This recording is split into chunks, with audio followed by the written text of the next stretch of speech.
I'm Logan Stark. I'm the editor-in-chief for Black Rifle Coffee Company, and this is 11 questions and a cup of coffee.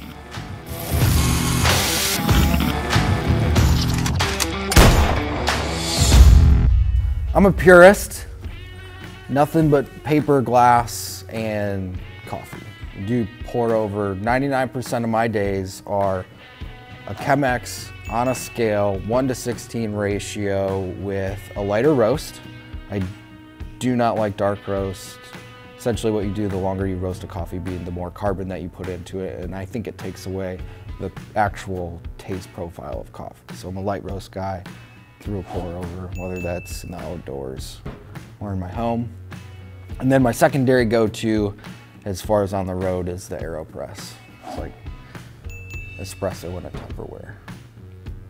Black, always, and I generally like to throw a little bit of MCT oil in there every once in a while, or ghee, something like that, if I want to give the metabolism an extra little boost.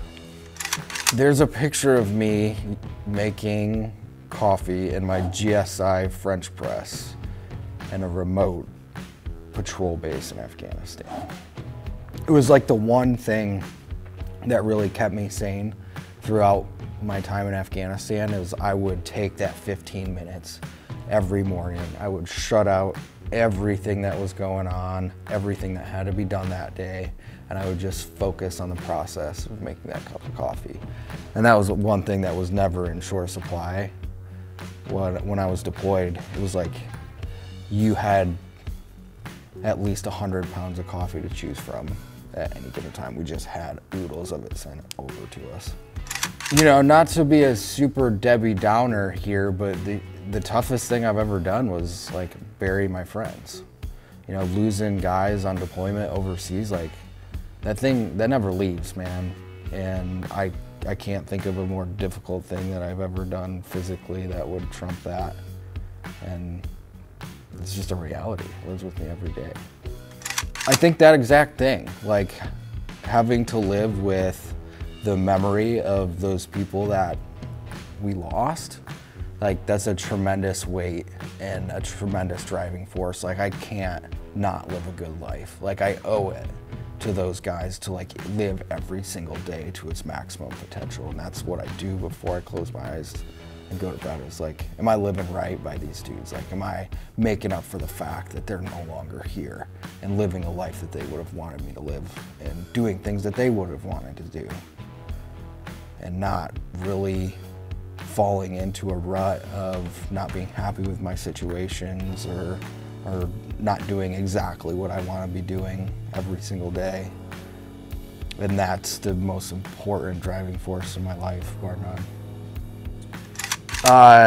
You know, I think people get this concept from the outside that it's like all fun and games and we're just kind of fucking around a little bit, but like that is not the case. Like, when it comes to the content team of Black Rifle Coffee, like we work our ass off. Like I am all over the country the entire year. The pace, the op tempo that we push is fucking ridiculous. Like there is not one single day that is not a 12-hour day.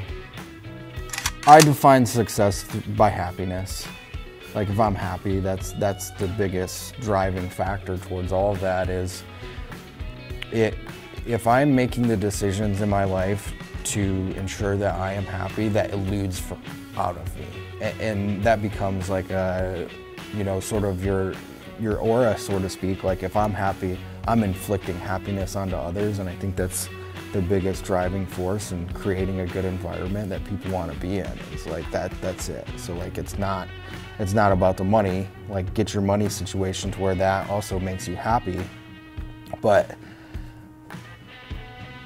at the end of the day, like you need to be able to be perfectly okay with your own headspace and where you're at in your life. And I think happiness is the single, like number one at the top of the checklist. If that one's not done, those other things I don't think really matter.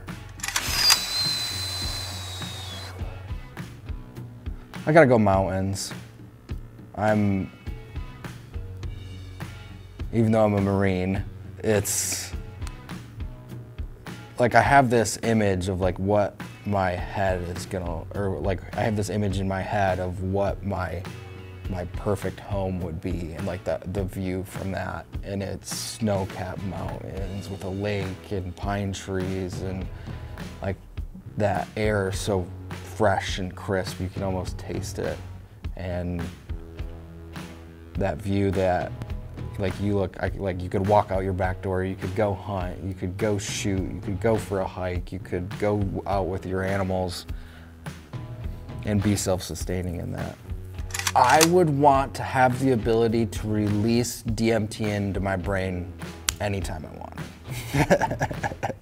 That's amazing. Where I just snap my fingers and the world's strongest hallucinogen is just automatically flowing through my brain. I don't think that's a superpower. I love weird shit. There's a couple things that like I am super obsessed with and I don't know why, and I constantly have to check in and see if there's new information coming out about them. One of those things is Egypt and the pyramids. Like, I am so incredibly fascinated with the fact that nobody knows how they were built. The most successful architects in today's day and age are like, couldn't do it, couldn't recreate it, I don't know how they did it.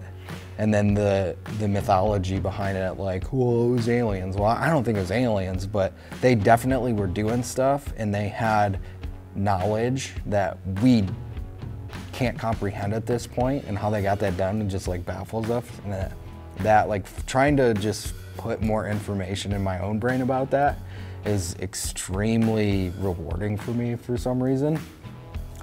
And that, and just trying to pursue like my perception and awareness of life in general. You know, I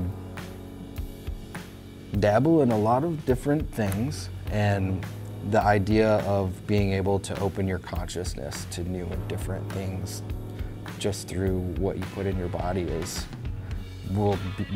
and will be one of my life's great pursuits. Yep, 9.